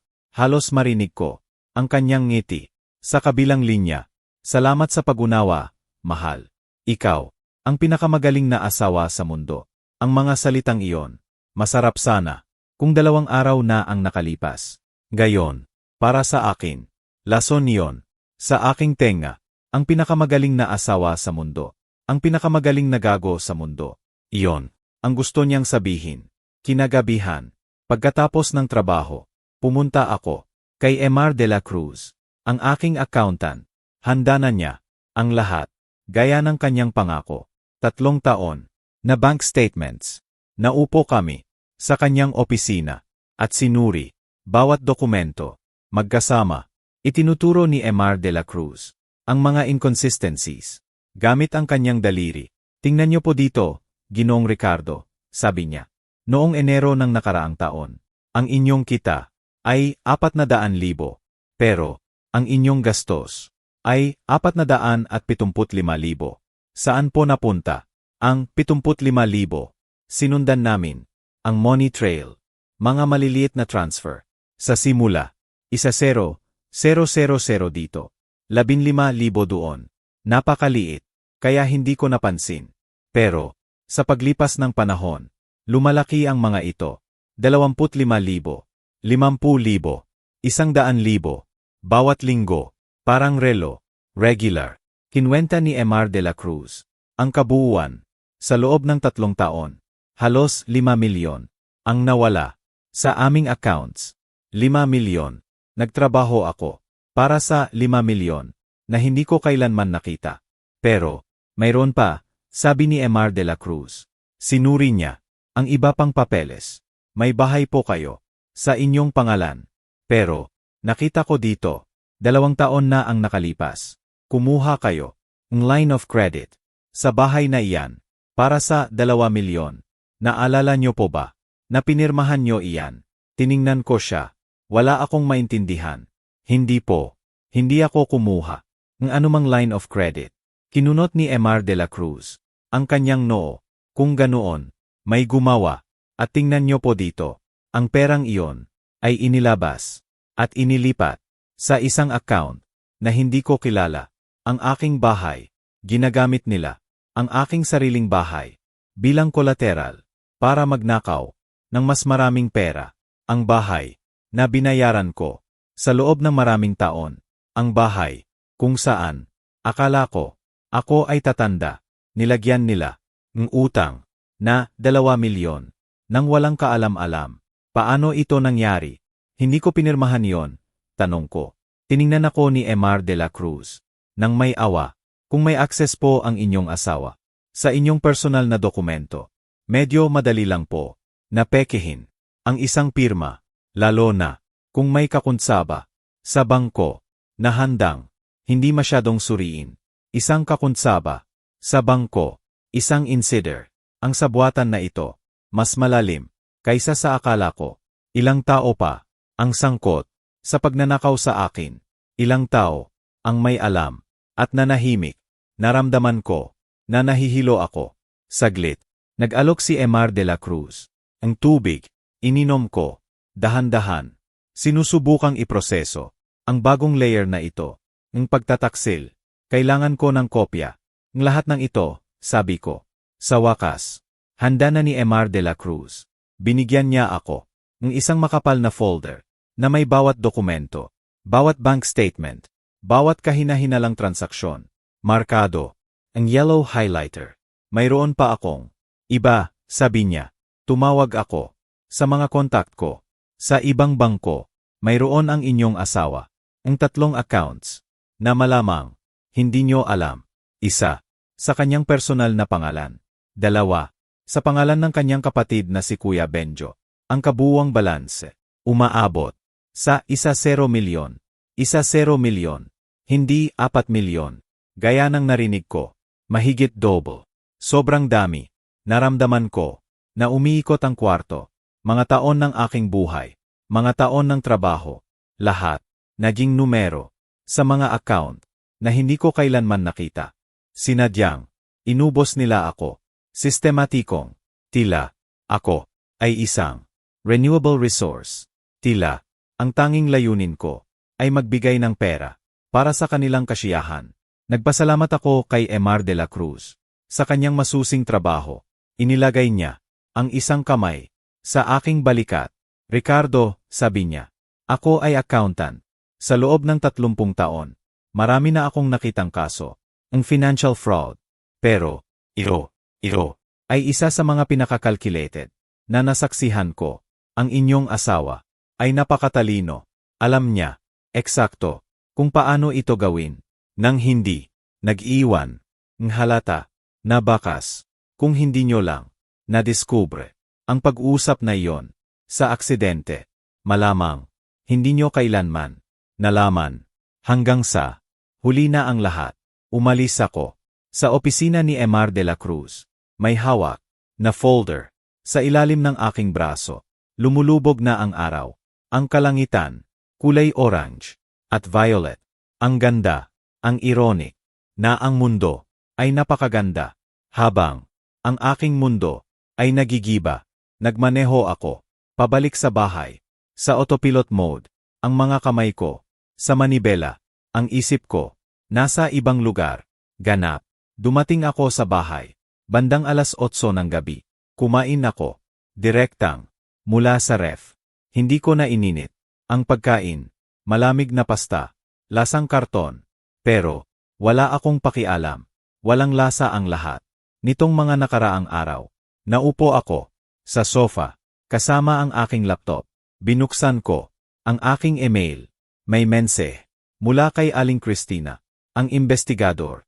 Ang mensahe, naglalaman, ng ulat, para sa araw na iyon. Si Aling Elena ay nasa bahay lang ng kanyang mga magulang sa loob ng 2 oras. Sa umaga, ang natitirang bahagi ng araw ay ginugol niya Kasama si Kuya Benjo. Pumunta sila sa isang mamahaling restaurant. Tapos, sa isang jewelry store, kinuha ni Aling Cristina ang mga larawan. Sa isa sa mga larawan, nakita ko si Aling Elena.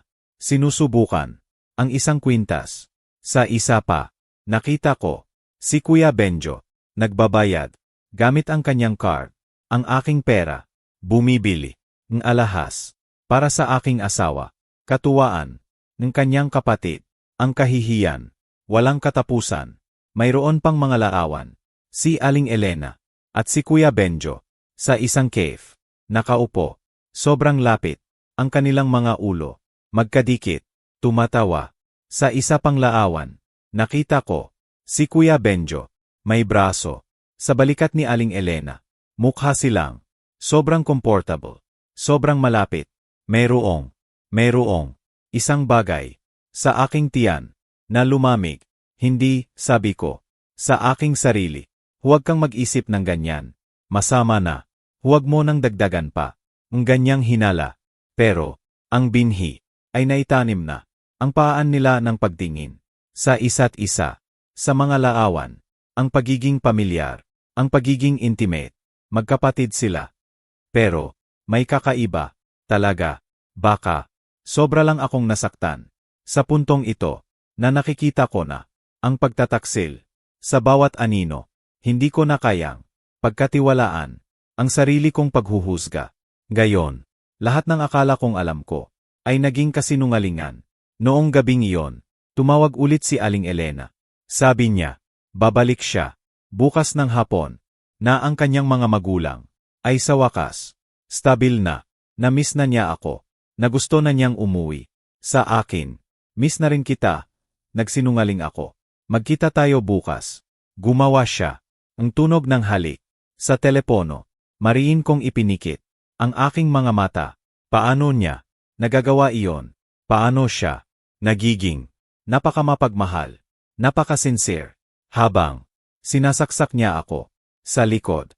Pagkatapos kong ibaba ang telepono, sa wakas, pinayagan ko ang sarili ko na maging mahina.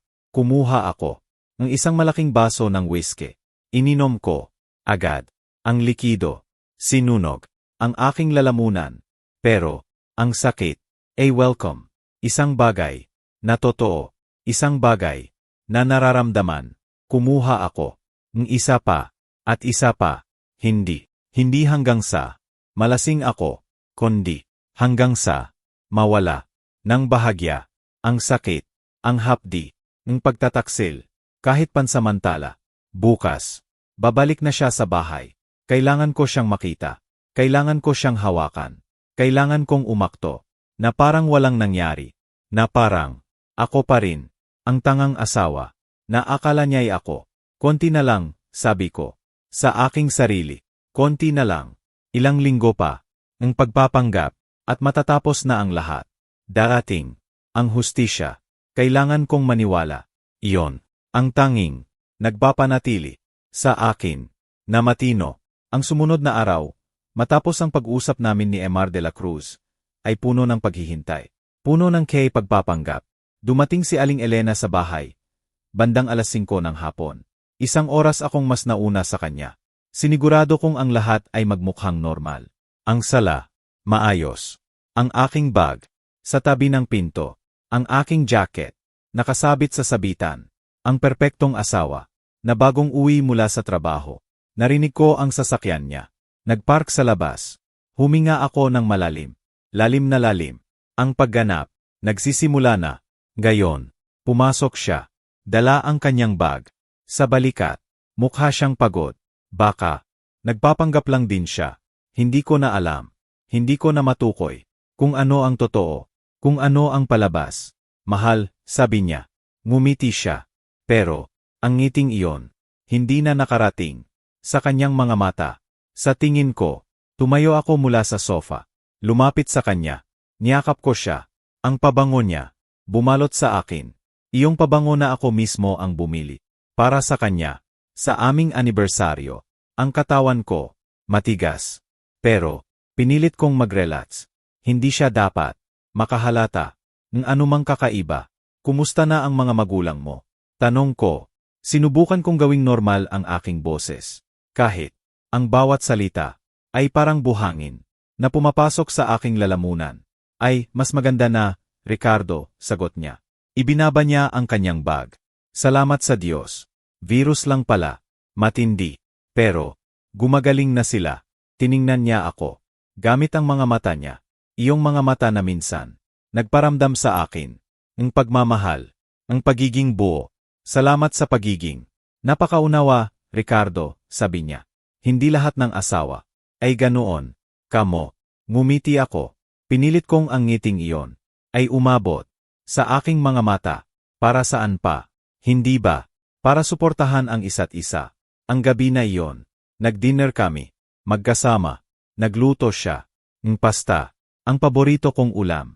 Habang kumakain, nagkwento siya ng mahabang kwento tungkol sa sakit ng kanyang mga magulang, mga sintomas na inimbento, mga krisis na inimaging, mga himalang paggaling, ang bawat salita, puro fiction, puro kasinungalingan. Pero, sinabi niya, ng buong conviction, nakakamangha talaga, ang kanyang kakayahan, na magsinungaling, nang walang bahid, ng pagkakasala, mga taon ng pagsasanay. Siguro. Kumusta naman ang linggo mo sa trabaho? Tanong niya. Kinuwentuhan ko siya ng mga generic na bagay, mga meeting, mga report, mga proyekto, walang importante. Tumango siya, tila interesado. Ngunit, alam ko ang totoo, wala siyang pakialam sa aking trabaho, maliban sa perang nagagawa ko. Ako, ang kanyang personal na ATM, ang kanyang buro di karga. Iyon ang mga salita niya sa mga mensahe nila ni Kuya Benjo. Pagkatapos ng hapunan, naupo kami, manood ng TV.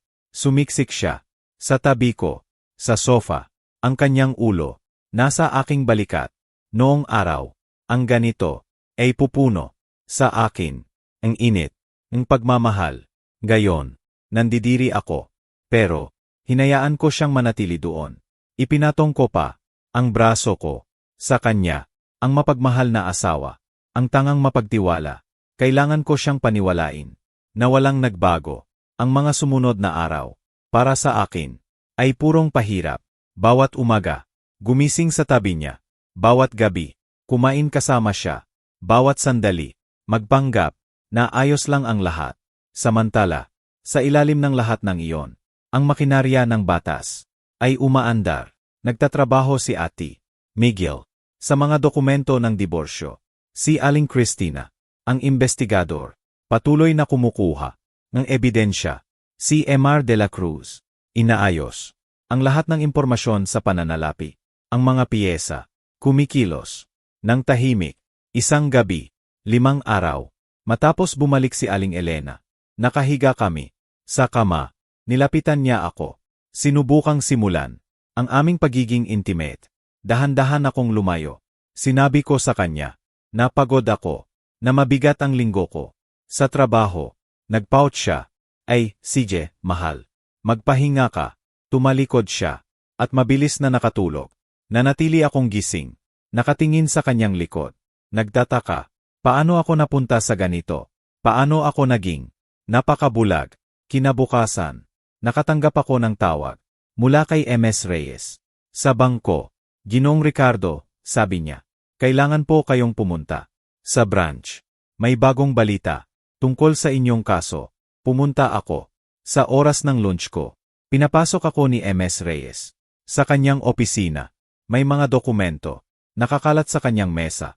May nakita po kaming nakakabahala, sabi niya. Ang mga transaksyon na inyong iniulat ay may napaka-espesipikong pattern. Lahat po ay pinahintulutan mula sa inyong account. Ngunit, ang IP address, kung saan ito ginawa, ay hindi tugma sa alinman sa inyong device. Ano po ang ibig sabihin niyan? Tanong ko, kahit alam ko na ang sagot. Tiningnan ako ni MS Reyes nang seryoso. Ibig sabihin po, may ibang tao na may access sa inyong account. Isang taong kilala ang inyong password. Malamang, isang taong malapit sa inyo. Isang taong pinagkakatiwalaan nyo. Kailangan po naming malaman kung gusto nyo na magsampa ng kaso para sa pandaraya. Hindi pa po, sagot ko.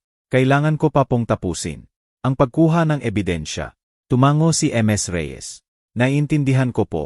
Samantala, ipi-freeze po namin ang lahat ng account. Bilang pag-iingat, hindi na po makakapaglipat ang pera nang wala ang inyong personal na pahintulot.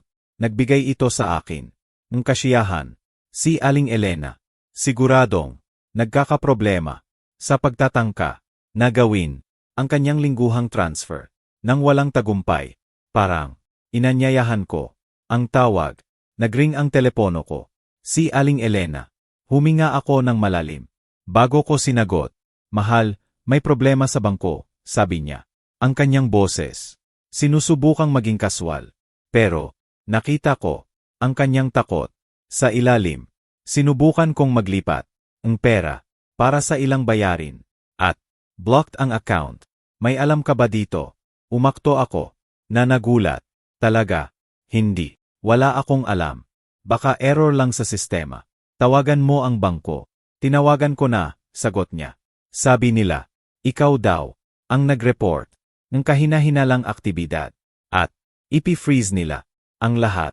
Bakit mo ginawa iyon? Nang hindi sinasabi sa akin. Ang kanyang tono, nagsisimulang maging mapanumbat. Pinanatili kong kalmado ang aking boses. Nakakita ako ng ilang kakaibang galaw. Nitong nakaraang linggo, nang tingnan ko ang account online, gusto kong maging maingat. Hindi ko inakalang ganoon kaseryoso. Pwede kang pumunta sa bangko bukas at linawin ang lahat. May katahimikan. Sa kabilang linya, naiimagine ko siya. Nag-iisip ng mabilis. Sinusubukang humanap ng solusyon. Sa wakas, sabi niya, Sage, pupunta ako bukas. Magkita tayo sa gabi. Ibinaba niya ang telepono nang hindi nagpapaalam. Iyon ang unang butas sa kanyang pagpapanggap, ang unang pagkakataon na hindi niya ganap na mapanatili ang kanyang facade. Kinagabihan, umuwi siya nang mas huli sa normal.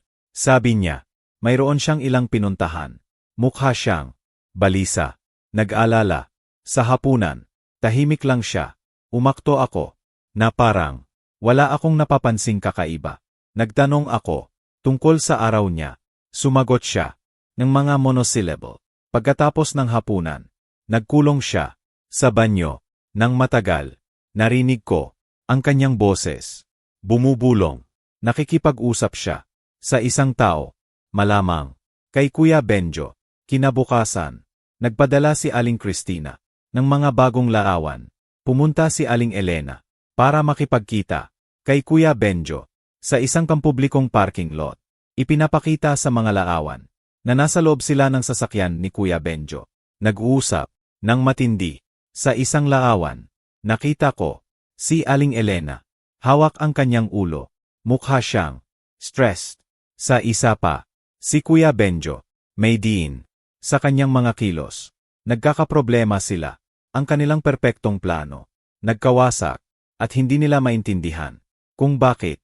Tinawagan ako ni Ate Miguel. Kinagabihan. Ricardo, sabi niya. Oras na. May sapat na tayong ebidensya. Handa na ang mga dokumento. Maari na nating i-file ang diborsyo. Bukas. Kung gusto mo, bumilis ang tibok ng puso ko. Gaano kabilis? Sagot ko, gawin natin. Hindi ko na kayang ipagpatuloy ang pagpapanggap na ito. Bawat araw, mas mahirap. Perpekto, sabi ni Ate Miguel. Bukas ng umaga, pupunta tayo sa korte. Ihahain natin ang lahat. Sa tanghali, maipaalam na sa kanya. Magugulat siya. Hindi niya alam kung saan siya tinamaan. Isang bagay pa, Ricardo, patuloy niya. Kapag naipaalam na sa kanya, huwag kang magiging nasa bahay. Pumunta ka sa hotel o sa bahay ng isang kaibigan. Ang mga unang oras, pagkatapos ng notification, ay hindi mahuhulaan. Maaring mag-react siya ng masama. Naiintindihan ko, sagot ko. Salamat, Ate Miguel, sa lahat. Dahan-dahang tumawa si Ate Miguel. Huwag mo pa akong pasalamatan. Nagsisimula pa lang ito. Pero, nangangako ako. Mananalo tayo. Ibinaba namin ang telepono. Nandoon lang ako. Nakaupo. Sa aking sasakyan. Sa parking lot ng opisina. Bukas. Bukas. Magbabago ang lahat. Bukas. Ang lihim na digmaan ay magiging bukas na digmaan. Ang huling gabing iyon. Sa bahay. Surreal. Si Aling Elena. Nakabawi ng kanyang composure. Nagluto siya ng masarap na hapunan. Inihaw na manok na may gulay. Ang paborito kong pagkain. Ekstra siyang mapagmahal. Ekstra siyang maasikaso. Siguro. Sinusubukan niya akong lambingin. Panatilihing tiwala. Habang hinahanap nila ni Kuya Benjo ang solusyon sa problema. Sa bangko. Mahal kita, sabi niya. Habang naghuhugas kami ng plato. Magkasama. Sinabi niya. Habang direktang nakatingin sa aking mga mata. Tila. Talagang nararamdaman niya. Mahal din kita. Automatiko kong sinagot. Lumabas ang mga salita. Pero walang kahulugan. Para sa akin. Patay. Ngumiti siya. At hinalikan ako. Hinalikan ko siya. Sa huling pagkakataon. Kahit hindi niya alam. Iyon. Ang aming huling halik. Bilang mag-asawa. Noong gabing iyon. Natulog ako. Nang maaga. Sabi ko. Sobrang pagod ako. Si Aling Elena. Nanonood ng tea. Sa sala. Narinig ko. Ang kanyang tawa. Sa mga peder. Isang tawa. Nang walang pag-aalala. Nang walang pagkakasala. Bukas. Mawawala. Ang tawang iyon. Bukas. Magigiba. Ang kanyang mundo. Gaya ng pagiba. Ang aking mundo. Ilang araw na ang nakalipas. Sa pasilyo. Ng bahay ng kanyang mga magulang. Ang pagkakaiba. Karapat-dapat siya. Ako. Hindi. Ipinikit ko ang aking mga mata. Sinubukan kong matulog. Pero hindi ako makatulog. Ang isip ko. Ayaw tumigil. Iniisip ko ang lahat. Sa loob ng 15 taon. Ang mga sandali. Na akala ko. Totoo. Ang mga kasinungalingan. Na nakikilala ko na ngayon. Bukas. Magsisimula. Ang bago kong buhay. Isang buhay. Nang walang Aling Elena. Isang buhay. Nang walang pagtataksil. Isang buhay. Kung saan. Makakapagtiwala. Muli. Darating iyon. Balang araw. Sa wakas. Nakatulog ako. Sa pagod. At sa bigat. Ng lahat. Nagising ako. 5:00 ng umaga. Maaga pa. Madilim pa sa labas. Si Aling Elena. Mahimbing pa ang tulog. Sa aking tabi. Tiningnan ko siya. Sandali. Ang kanyang mukha. Tahimik. Walang bahid ng pag-aalala. Halos inosente. Sa kanyang pagtulog. Napakadali para sa kanya. Ang matulog ng walang pagsisisi. Napakadali. Ang mamuhay ng puno ng kasinungalingan. Nang walang anumang nararamdaman. Bumangon ako. Nang walang ingay. Maingat. Para hindi siya magising. Nagbihis ako. Inihanda ko. Ang isang maliit na maleta. May mga damit. Para sa ilang araw. Sinunod ko ang payo ni Ate Miguel. Hindi ako dapat naroon. Kapag natanggap niya ang notification. Nag-iwan ako ng isang simpleng tala. Sa kusina. Walang drama. Kinailangan kong umalis ng maaga. Dahil sa trabaho. May mga meeting. Buong araw. Malamang. Gabi na ako makakauwi. Mahal kita. Ang huling 2 salita. Iyon. Mahal kita. Nagsunog sa aking lalamunan. Habang isinusulat ko. Pero. Kailangan kong panatilihin ang ilusyon. Hanggang sa huling sandali. Umalis ako sa bahay. Habang madilim pa ang kalangitan. Ang bukang liwayway. Nagsisimula pa lang. Sa kulay rosas. Nakarating ako sa opisina ni Ate Miguel. 7:00 ng umaga. Maaga. Pero, nandoon na siya. May cap. At ang lahat ng dokumento. Nakaayos. Sa kanyang mesa. Mukha kang pagod, Ricardo, sabi niya. Tiningnan niya ako. Nakatulog ka ba? Umiling ako. Hindi ko magawa, pinsan. Tumango siya. May pag-unawa. Gayon. Matatapos na ito, Ricardo. Bago mag-10:00. Naihain na natin ang lahat. Sa tanghali. Maipaalam na sa kanya. Nang opisyal. Magbukas ka ng bagong bank account. Gayon din. Ilipat mo. Kung ano ang pwede mong ilipat. Bago niya. Subukang ubusin. Kung ano ang natitira. Pumunta kami. Magkasama. Sa korte. Isang malaking gusali. Nagawa sa kulay abong bato. Matayog. Matibay. Umakyat kami sa hagdanan. Pumasok sa mga opisina. Kung saan. Ang hangin. Umaamoy. ng lumang papel, at mga legal na desisyon. Inihain ni Ate Miguel ang lahat ng dokumento, ang demanda sa diborsyo, ang mga ebidensya ng pandaraya, ang mga bank statements, ang mga larawan ng investigador, ang mga audio recording. Lahat, perpektong nakaayos, nakalabel, imposibleng tanggihan. Sinuri ng sekretarya ng korte. Bawat dokumento, ang kanyang mga mata, lumaki, sa bawat pahina. Napakakumpleto nito, komento niya. Ngumiti si Ate Miguel. Professional. Siniseryoso namin ang kasong ito. Siniliuhan ng sekretarya ang mga dokumento, gamit ang opisyal na selyo. Ayos na ang lahat. Ang notification, ibibigay. Gayon, bago magtanghali, naramdaman ko, may lumuwag sa aking dibdib, ginhawa, na may halong takot. Wala nang balikan. Gayon, lumabas kami sa korte. Inilagay ni Ate Miguel ang kanyang kamay sa aking balikat.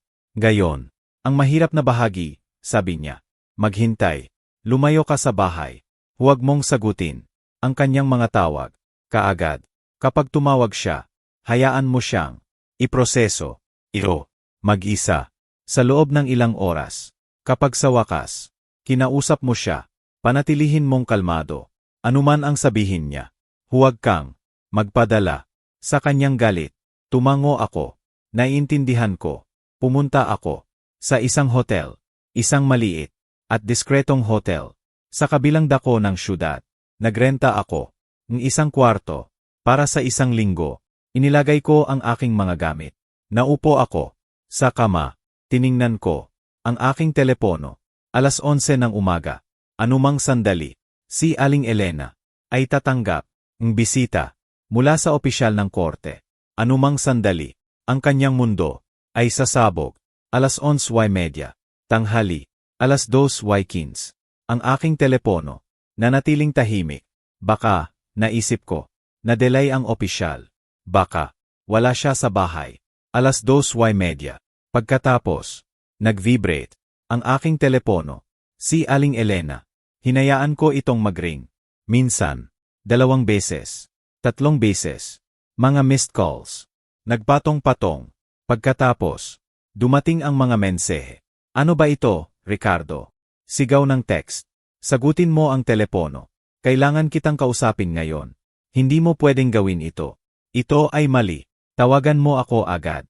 Patuloy ang pagdating ng mga mensahe. Bawat isa, mas desperado kaysa sa nauna. Ramdam ko ang kanyang takot sa mga uppercase na salita. Ang opisyal, dumating na, naipaalam na sa kanya. Sumabog na ang bomba. Naghintay ako, 1 buong oras. Hinayaan ko na lumubog ang katotohanan sa kanya.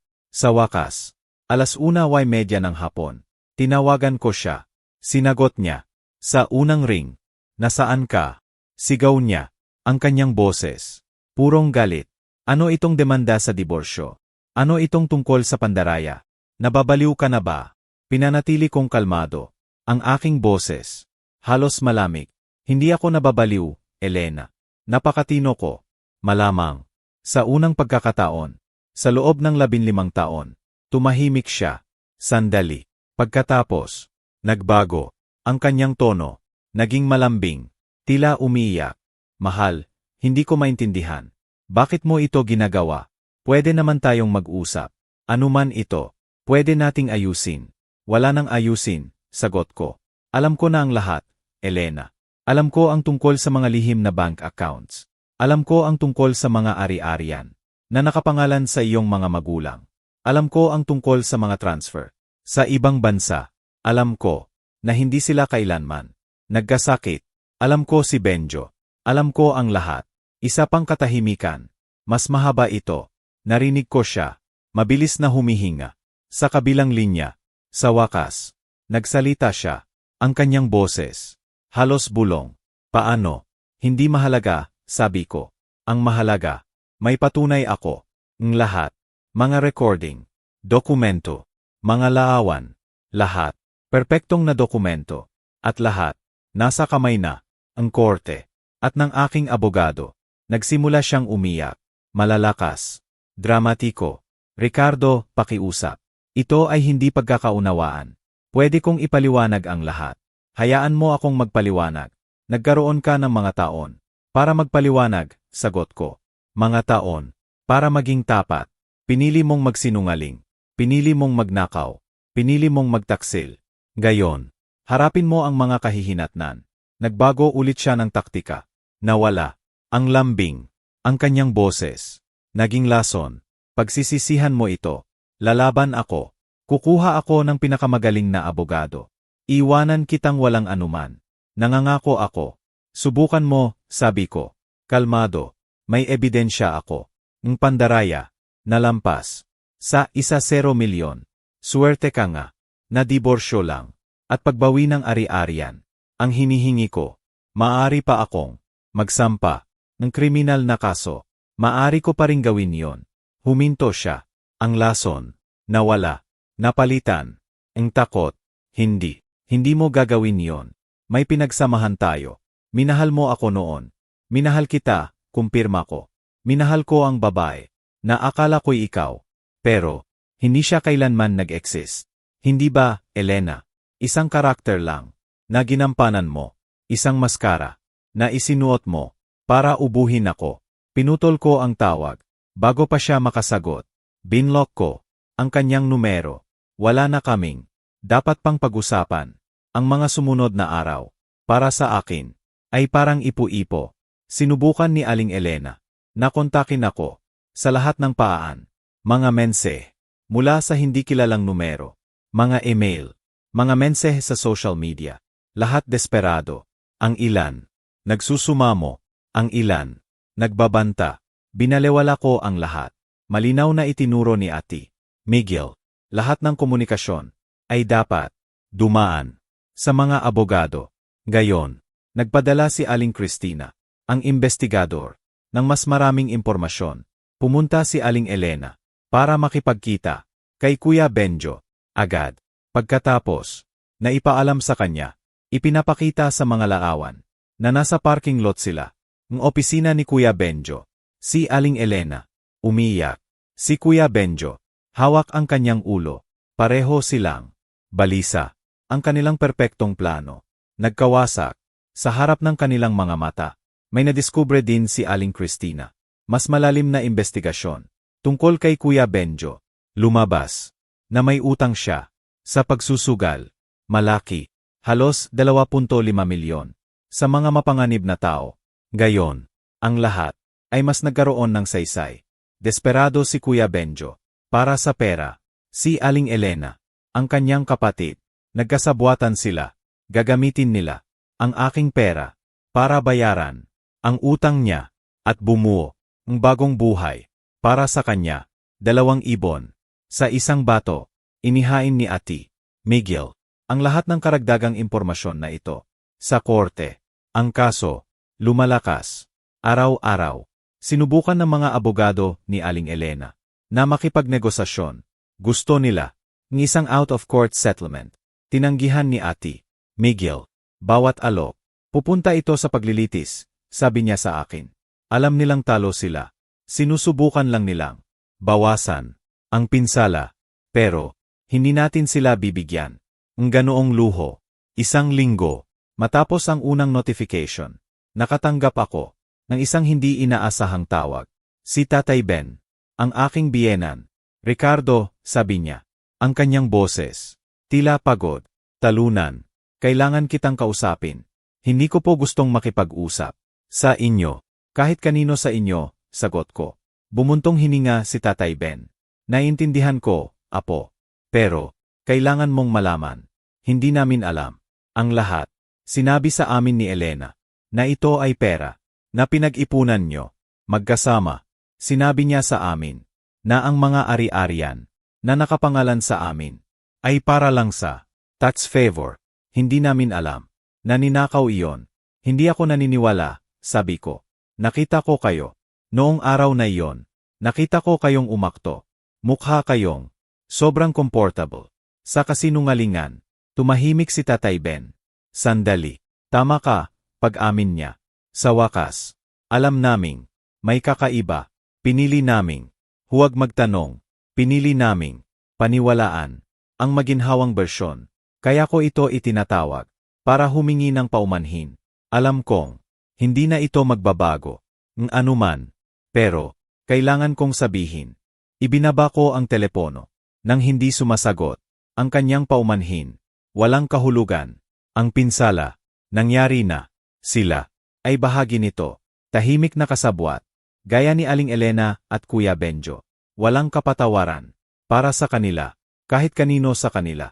Hindi sa aking puso, hindi ngayon, malamang, kailanman, noong gabing iyon, mag-isa ako, sa aking kwarto, sa hotel, sa wakas, pinayagan ko, ang sarili ko, na umiyak, hindi tahimik na luha, kundi, malalalim na hikbi, na nagmumula, sa isang madilim na lugar, sa loob ko, umiyak ako, para sa mga taong nawala, para sa tiwala, na nasira, para sa pag-ibig, na naging kasinungalingan.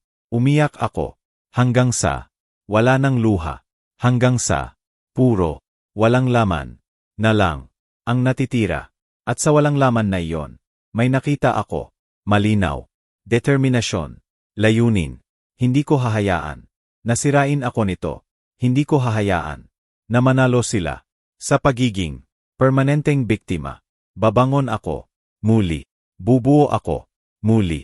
Lalabas ako dito, na mas malakas. Pero, una, sisiguraduhin ko, na bawat isa sa kanila, ay magbabayad, para sa kanilang ginawa. Iyon, ang aking pangako, sa sarili ko. Ito, ang aking bagong simula. Ako si Mang Ricardo, at matapos ang 15 taon ng kasal, akala ko'y kilala ko ang aking asawa, si Aling Elena. Isang umaga, kunwari may sakit ang kanyang mga magulang, sina Nanay Linda at Tatay Ben. Kaya't nagmadali siyang umalis. Bilang isang mapagmahal na manugang, naghanda ako ng lutong bahay na pagkain at nagdungo sa kanila para sorpresahin. Ngunit, ang nakita ko doon ay nagwasak sa aking mundo. Sina Nanay Linda at Tatay Ben ay malulusog at masayang nagtatawanan. At lalo akong nagulat nang marinig ko si Aling Elena at kanyang kapatid na si Kuya Benjo na lihim na nag-uusa. Narinig ko ang plano nilang kunin ang aking pera sa pamamagitan ng mga lingguhang transfer na 100,000 sa lihim na account sa ibang bansa, magdiborsyo sa loob ng 6 na buwan, at iwanan akong walang anuman. Tinawag nila akong gago at ATM. Sa halip na sumigaw, nanatili akong kalmado at lihim na nirecord ang lahat. Sa tulong ng aking abogado, si Ati, Miguel, at accountant, si Emar de la Cruz, nadiskubre ko na 5 milyon ang ninakaw sa loob ng 3 taon, at isang fraudulenteng loan na 2 milyon ang nakuha gamit ang aking bahay.